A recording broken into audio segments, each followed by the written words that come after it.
Dia mbola wanapaka oamponareo mandrakarivana ery havana ny fahasoavana mba ampiadanana avy amin'Andriamanitra raintsika sy Jesosy Kristy mpamonjy sy mpanafaka atsika. Amen. Nandeha ny mpitsara toko faefatra ka ny andininy faefatra ambin'ny folo atsahatra eo amin'ny andininy faefatra amby roapolo no akatsika afatra amin'ity anio ity. Ary sitrako indrindra raha ivelatra eo ambany masonareo izany soratra masina izany anarahanareo tsara izao toriteny izao. Ny voageja ry havana, ny voafatotra ny mijaly, ny tsy mahita fifaliana sy fiadanana dia samy lazaina fa mila fanafahana daholo. Ary raha amin'izao bokin'ny mpitsara izao jerena, ny zanak'Israely rehefa namakimaky ny tany efitra ary tonga tao an-tany Kanana ilay tany lazaina fa tondra drono sy tantely, ilay tany nampanantenan'Andriamanitra ho fitsarana ho an'izy ireo rehefa voageja, rehefa voafatotra ary rehefa nandevozina tany Egipta izy ireo.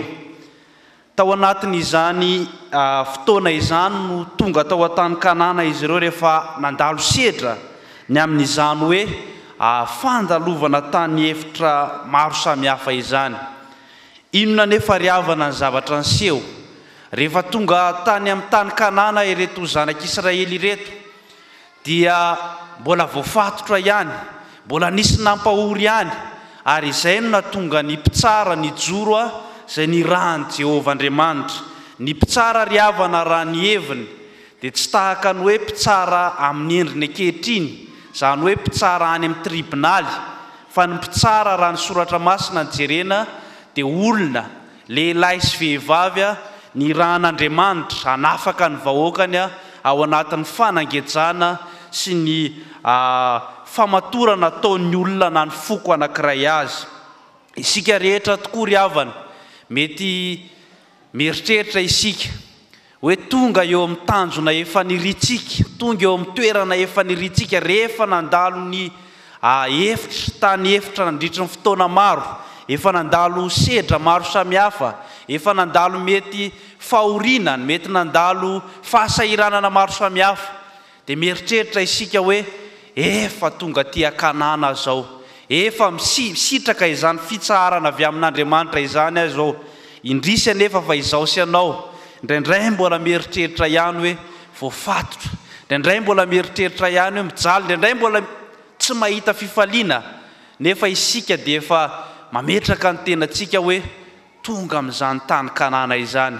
Dia mifantaniana mipetraka ho amiko sy aminao, inona no iorenan'izany fanafahana izany, inona no ahatonga antsika tena ho afaka, na dia efa nafahana ary isika, inona miantoka izany fanafahana izay atolotra antsika izany na izany fanafahana iainantsika izany. Dia mamaly izany ity soratra masina ity, ary ny afatra lehibe miendrika fanontaniana dia hoe te ho afaka va ianao, te ho afaka va ianao, tena te hiaina izany fanafahana izany va ianao, te hiaina izany fanafahana ary ho fantatrao izany hoe izao ny tena fanafahana tena izy. Raha te ho afaka izao sy ianao ry havana, ny voalohany dia ny hoe matokia ny tenin'ny Tompo. Ny voalohany dia hoe matokia ny tenin'ny Tompo. Eo amin'ny andininy faefatra ambin'ny folo no ahitantsika izany. I Baraka ry havana izay mpitaritafika any zanak'Israely tamin'izany dia nisalasala izy rehefa niteny tamin'ny alalan'ny Debora mpitsara Jehovah eo amin'ny andininy fahavalo, dia nisalasala izy hoe andeha aho sa tsy andeha, ary raha tsy mandeha Debora dia tsy andeha aho, hiady aho sa tsy hiady, hitsangana sa tsy hitsangana, hanohitra ny herim-pamoretana izay ataon'ny Jabina sy Sisera izay komandiny miaramilany tamin'izany.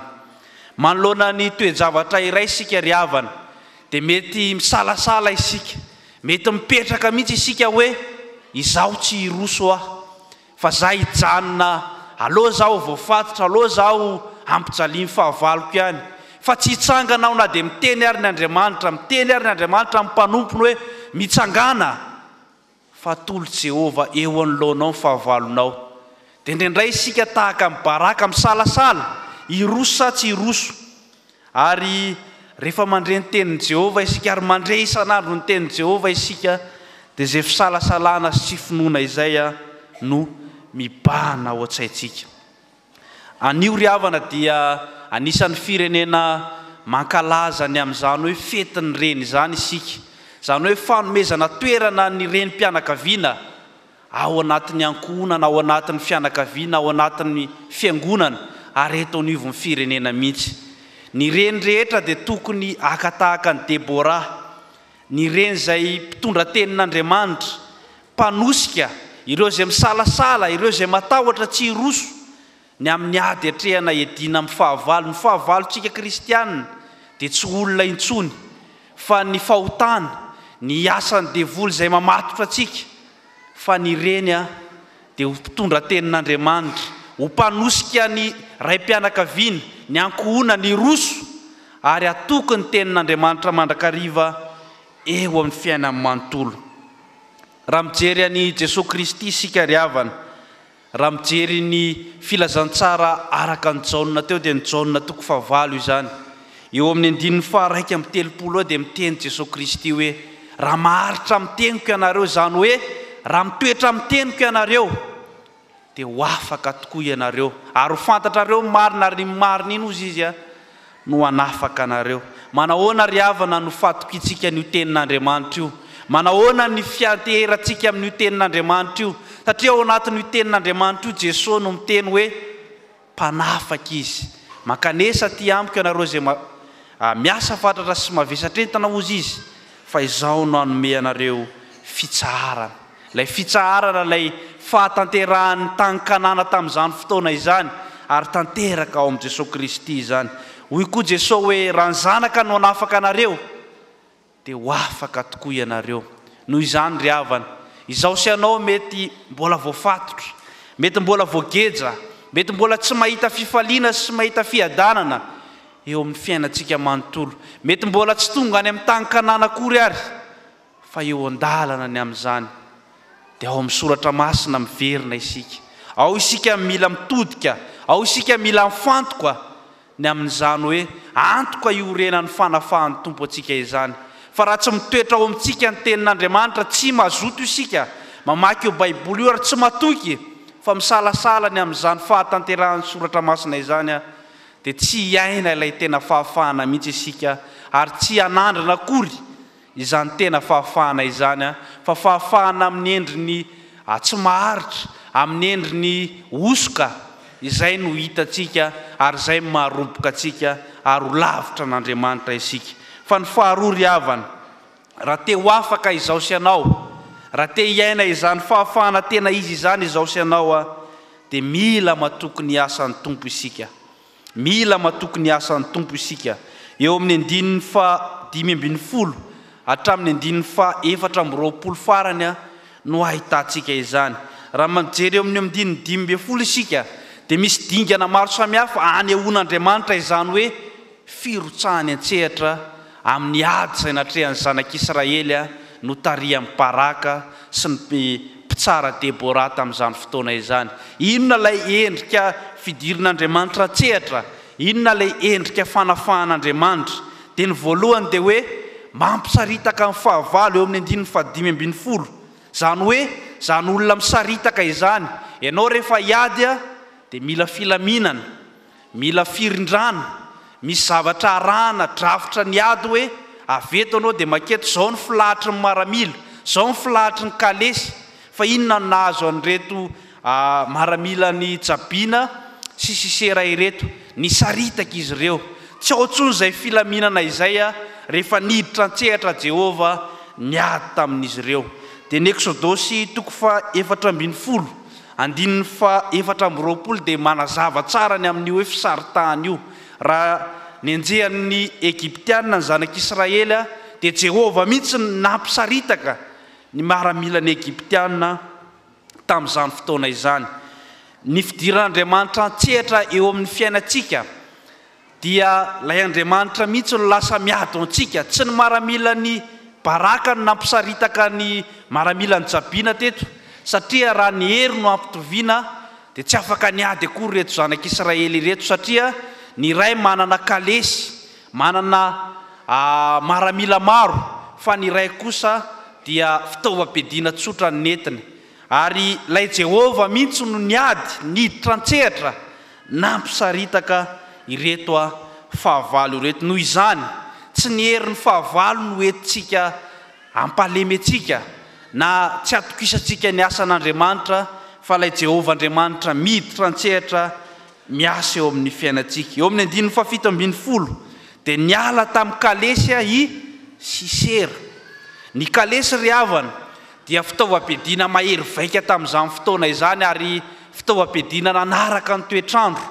Zany hoe ianao zany rehefa eny ambony kalesy tarihana soavaly dia manana tombony ianao amin'ny mpifanandrina aminao. Inona nefa nataon'ity komandiny miaramila ny jabiana ity? Niala teny ambony kalesy izy dia nandeha tongotra.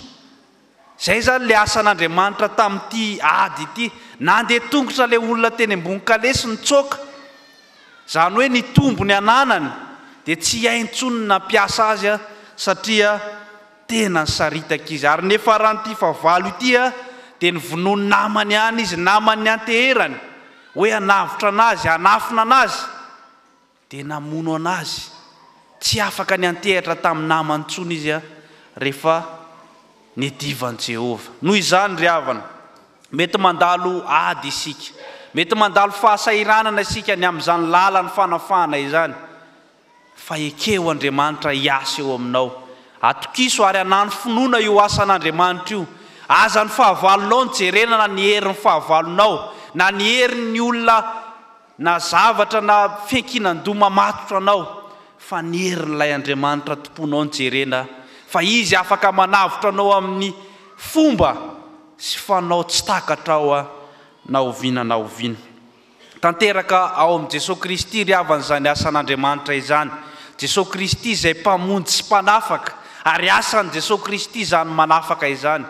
Dia izao sy ianao mila mino sy matoky fa afaka manafaka anao Jesosy Kristy. Fa raha tsy mino isika fa afaka manafaka antsika Jesosy dia tsy ho tanteraka eo amintsika mihitsy izany fanafana tolotr'Andriamanitra izany. Finoana ry havana dia azo dika koa hoe fifandraisana.